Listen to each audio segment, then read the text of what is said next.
Assalamualaikum warahmatullahi wabarakatuh. Perkenalkan, nama saya Ernawati Wijaya. Pada kesempatan kali ini, saya akan melakukan instalasi dan konfigurasi pada DB Visualizer.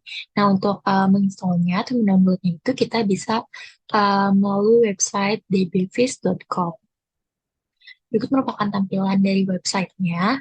Nah, di sini juga terdapat sistem operasi, tiga pilihan, ada Windows, macOS, Linux.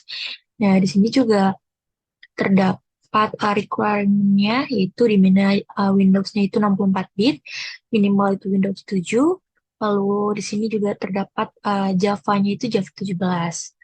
Nah, di sini untuk mengeceknya, untuk sistem operasinya itu berapa bitnya, kita dapat mengunjungi settings pada laptop atau PC kalian. Di sini kita akan pergi ke sistem, lalu about, dapat kita lihat bahwa season type-nya itu pada laptop saya itu 64 bit, sudah memenuhi, lalu Windows-nya itu Windows 11. Maka saya akan menginstall Windows 64 bit. Untuk Java-nya, karena di laptop saya belum ada, maka saya ingin menginstallnya dengan with Java. Sebelumnya saya sudah menginstallnya, nah maka akan terdapat di file download. Kemudian kita langsung instalasi saja.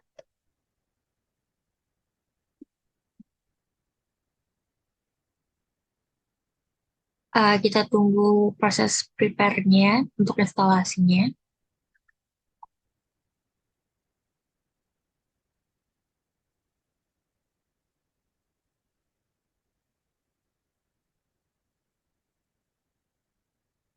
Nah, berikut ini merupakan tampilan dari setup DB Visualizer-nya. Kita next saja. Di sini terdapat foldernya, destination-nya, kalian mau ditaruh di mana. Apabila sudah sesuai, bisa langsung next. Apabila ingin diganti atau diubah, itu bisa klik browse. Karena saya sudah sesuai, maka saya klik next. Di sini terdapat tampilan do you want to allow these apps, maka yes saja.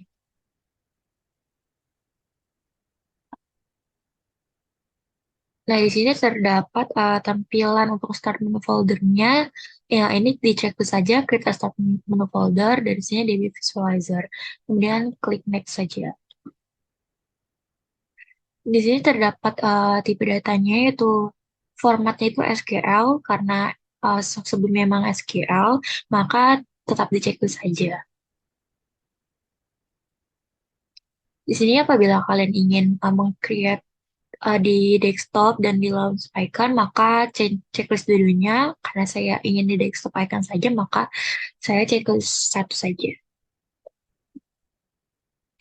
Di sini proses extracting file, proses instalasinya kita tunggu saja.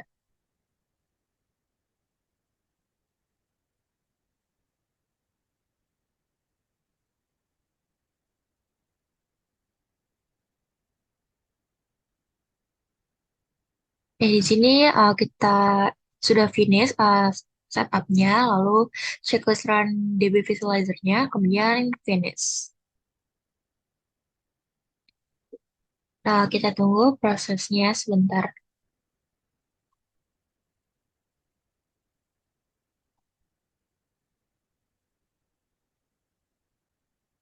Di sini dapat license agreement-nya, bisa kalian baca dulu. Apabila sudah, maka klik accept. Di sini juga terdapat tiga pilihan, itu register license, start trial, dan free forever. Ini disesuaikan saja dengan kebutuhan kalian, karena kebutuhan saya itu free forever, maka saya akan mengklik free forever.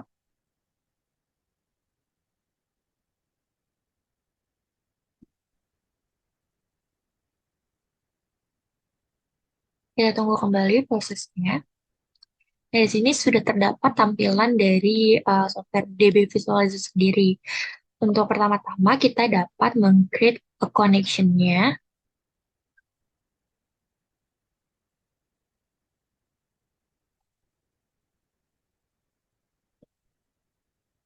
Nah, di sininya kita menggunakan PostgreSQL.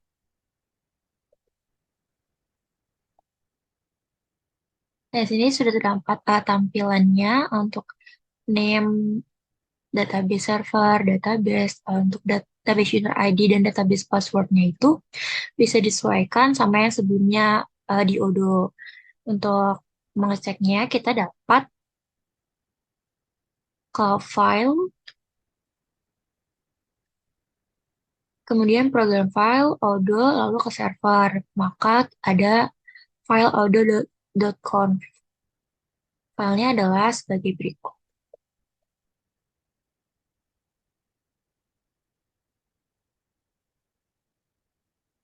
Nah, di sini terdapat passwordnya itu OpenPG dan usernya itu untuk usernya OpenPG dan passwordnya OpenPG PWD. Bisa kita copy saja.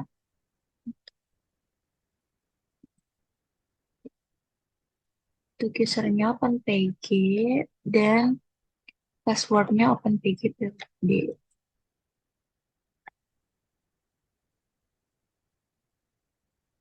Untuk name-nya bisa diganti. Saya ingin ganti menjadi DBSpace.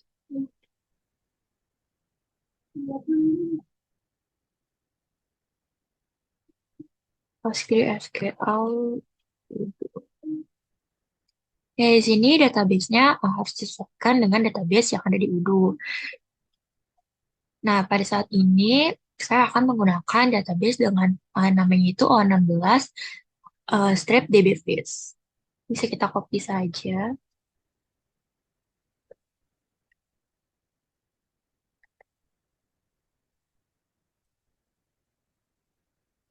Nah, ini sudah selesai kita copy. Kemudian kita dapat connect, lakukan connect. Nah, di sini sudah ditemukan koneksinya antara DB Visualizer dengan Odoo-nya. Kemudian kita bisa ping server untuk melihat apakah sudah successfully atau belum. Nah, di sini untuk information-nya sudah successfully, maka kita klik OK. Nah, kemudian kita bisa memilih database-nya yang kita gunakan itu yang default, yaitu O16 strip dbfish. Kemudian kita ke public, lalu ke table. Nah, di sini kita klik kanan, lalu kita open a new tab. Nah, di sini bisa dilihat tabel-tabelnya lumayan cukup banyak. Untuk melihatnya lebih jelas lagi, kita dapat menggunakan references. Maka nanti bentuknya akan menjadi ER diagram yang dapat kita lihat hubungan-hubungan antara data-datanya. Nah, di sini masih sedang proses, kita tunggu hingga 100%.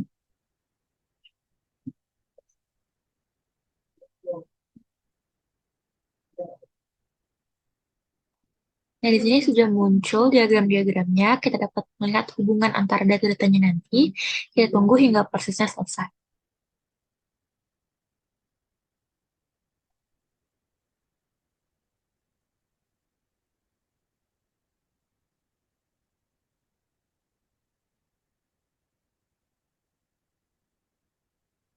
Nah, di sini prosesnya sudah selesai. Dapat kita lihat bahwa cukup banyak data-datanya, cukup pusing.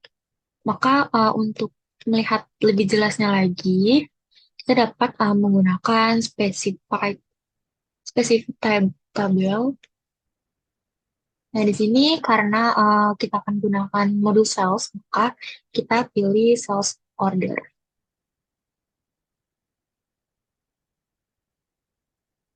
Jadi kita pilih sales order, lalu kita klik of the selected dan sales order line.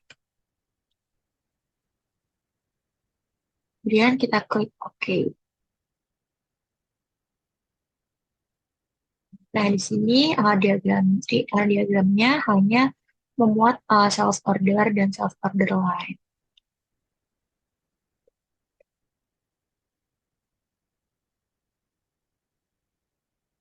Di sini terdapat sales order, yaitu ada company-nya, ada partner invoice, ada price list-nya, dan name, dan date order.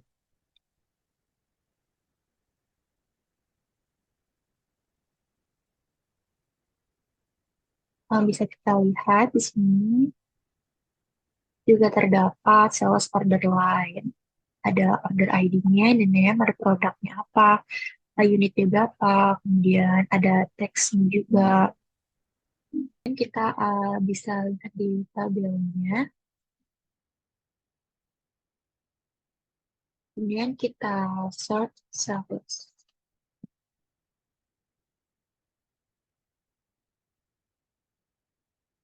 Di sini untuk sort order, kita open ini tab.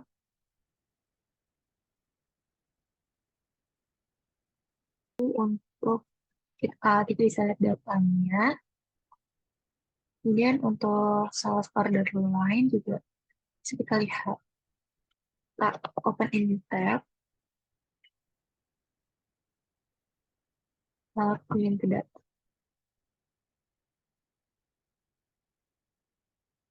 Nah, di sini kita bisa lihat bahwa ID terakhir itu ada 19. Sini partner ID-nya 8.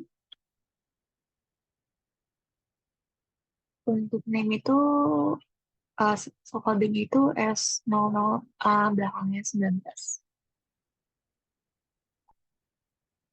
Kita bisa lihat currency-nya, bisa lihat harganya, untuk bisa lihat teksnya juga.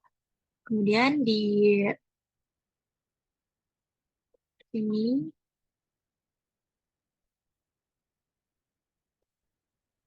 kita bisa lihat produk yang dibelinya. Untuk yang terakhirnya itu seat sofa. Ada price juga, total price, dan tax. Nah, kemudian kita dapat pergi ke holding-nya. Karena saya menemukan merupakan dim ganjil, maka saya akan menggunakan modul sales. Di sini sebenarnya saya sudah menginstall modul sales. Jika belum install, kita dapat mengklik activate. Karena saya sudah mengactivate, maka di sini keterangannya itu install. Kemudian kita dapat membuka modul sales.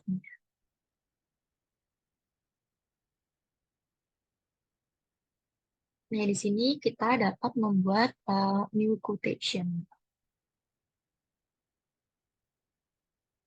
Sebelumnya, saya telah membuat skenario, yaitu PT kita merupakan perusahaan yang bergerak di bidang jasa asuransi. PT kita ingin membuka cabang baru, sehingga membutuhkan media sebanyak 10 unit. PT kita telah melakukan permintaan penawaran kepada PT Purla Furniture. Setelah itu, PT Purla Furniture akan membuat surat penawaran harga atau quotation. Nah, quotation tersebut berisikan data sebagai berikut. Kita dapat mengkopinya.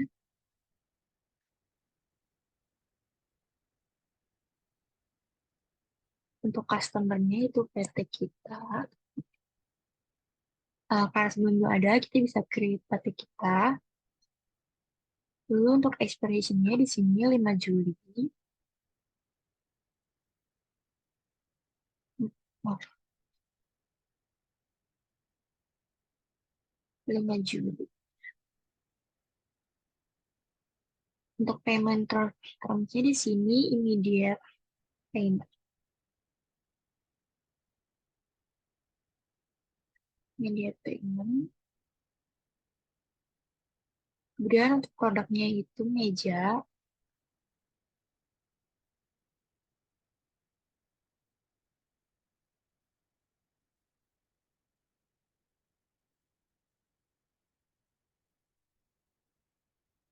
Untuk produknya itu meja. Untuk kuantitinya kita create meja. Jadi ini kode karena sebelumnya belum ada. Untuk kuantitinya,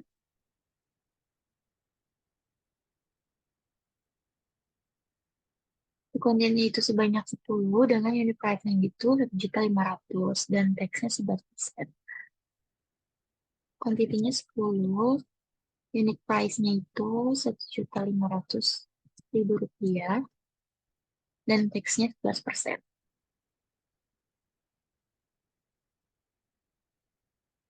Maka di sini sudah memenuhi skenario yaitu dengan customer-nya itu PT kita dengan expiration-nya itu tanggal 7 Juli, payment termnya itu immediate payment, produknya itu meja, kuantitinya sebanyak 10, untuk unit price-nya itu Rp1.500.000 dan tax-nya itu 11%. Maka totalnya itu 16.650.000.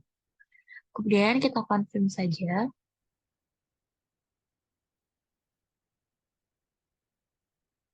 Nah, maka di sini akan berubah statusnya menjadi sales order. Dari ini quotation-nya confirm berkat dari quotation, status sekarang sales order. Ini sudah terdapat S00 belakang nomor akhirnya itu 21. Kita dapat balik lagi ke DB Visualizer. Nah, di sini kita lihat sales order-nya itu.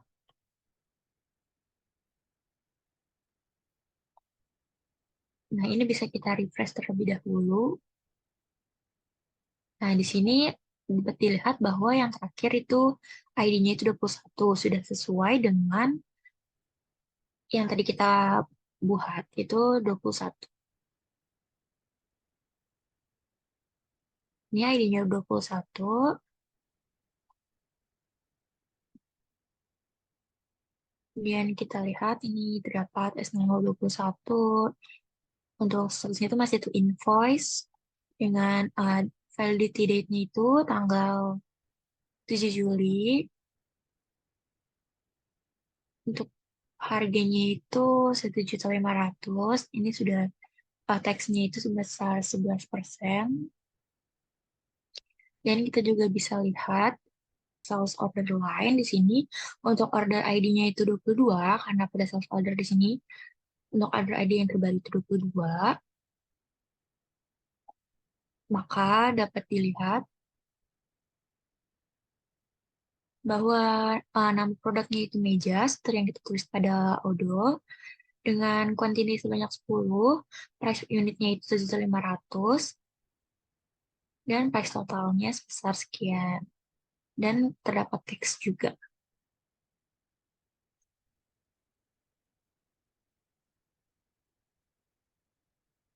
Sehingga dapat disimpulkan bahwa untuk data yang terdapat pada DB Visualizer sama dengan yang kita input pada audit tadi, di mana kita telah melakukan proses sales, membuat self order, membuat quotation yang kita telah input tadi, maka datanya akan terkonfigurasi pada DB Visualizer.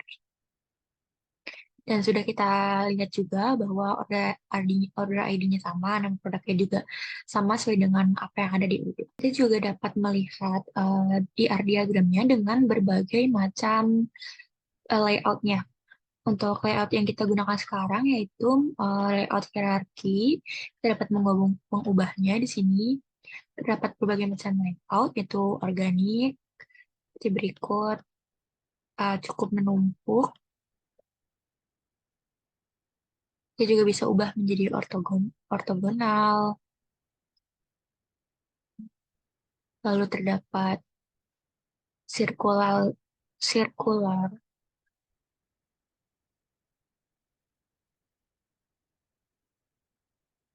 Tetapi yang lebih enak dilihat yaitu hierarchical. Sini kita dapat melihatnya untuk sales order dan sales order lainnya. Sini dapat ID-nya, terdapat produknya, name, quantity, dan harganya. Sini juga terdapat sales order line.